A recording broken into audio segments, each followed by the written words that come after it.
dispatched Hunter to make a record of it. The one on the left is rather earlier. This is William Hunter, the brother of John, the Duke of Richmond's bull moose, imported from Canada, and created a sensation. And for Hunter and others, it created a great deal of interest because it related to what we now call an issue of the fossil record. They knew something called the Irish elk. In Irish bogs, this big skeleton of this big deer-like thing had been found called the Irish elk. And the theory was that the Irish elk still lived. There was no break in the chain of being. It was still around. It wasn't just extinct. Therefore, the Duke of Richmond's bull moose served a purpose. Hunter went to see it. He took Stubbs with him and deduced that it wasn't the Irish elk. He wrote a paper on it which was never published.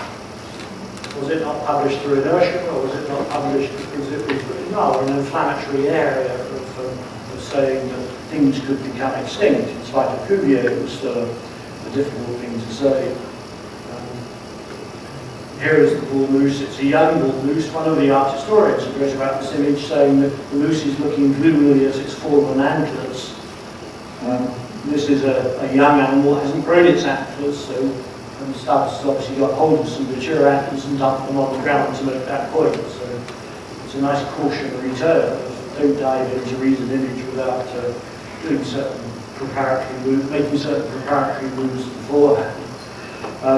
This story has a particularly nice ending because 3 years later another moose appears and Hunter takes off Stubbs' picture.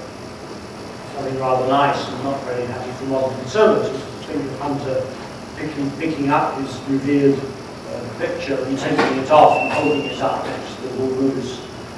And there may be things which suddenly become significant in that context. Things which Stubbs, as a great recorder of appearance, particularly of animals, particularly of horses, might have recorded something which is absolutely crucial in saying, yes, this is another moose, or it's not another moose. So with this naturalistic thing, some of the, what may be redundant in one use might serve the function later, so it's slightly difficult to generalise about those things.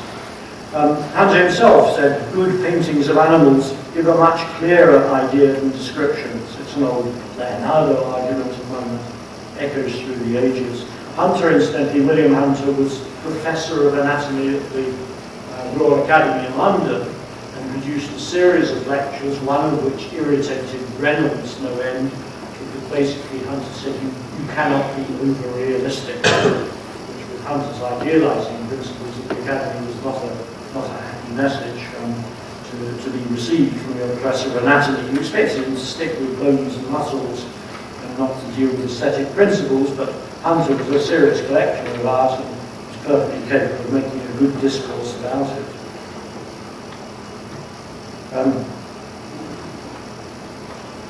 What we see here as we've gone through the lecture is that the issue of naturalistic representation, resemblance, the triggers we use for perceptual conviction and cognitive perception, are very complicated, very interlocked, and deeply embedded in context and function, deeply embedded in the use that we expect to make of the image. There's a contract being worked out.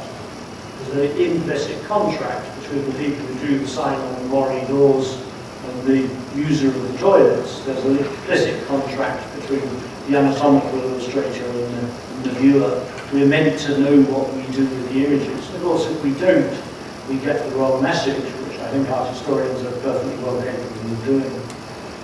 And of course, it goes through in today. This issue of trust is incredibly urgent.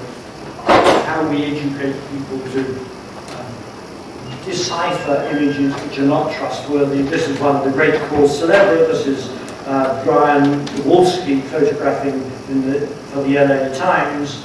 This is a British soldier who is in Afghanistan advising the Afghan people. So it says on the caption to take cover from fire. And it appeared, it was detected that this was actually a compound of two separate photographs. The top one was not as published in the Los Angeles Times, and the bottom one of the two composite photographs. And there are various things that give this out. This man's back appears in different positions, and the forward appears twice in that photograph up there. In a sense, it's not the most heinous of them. Clearly, the photographer thought it was more dramatic to have the outstretched arm and the man lurching with his child towards the British soldier. But yet he was immediately sacked for doing further work with the LA Times, and all the major newspapers around the world, Guardian, which I discussed this with, have guarantees that the pictures they're showing have not been falsified, faked, or manipulated. I would find it very difficult to go through a week with the Guardian without spotting pictures that have been manipulated. They come from sources you can't trust, even some of the press agencies. You can tell often through scale, light and shade, where the light comes from. There are all sorts of internal clues which you can pick up and say that's not internally consistent. But the photographic image is the high naturalistic image. We want to trust it. Our gravitational pull is to say, yeah, I've seen it. To say, yes, we're eyewitnesses, yes, we've really seen the thing. And if the camera is involved, which is a mechanical device, so much the better, because it seems to have this air of mechanical objectivity to it. The stakes are big, so the issue of taking it on trust is it's never been bigger than it is now. Thank you.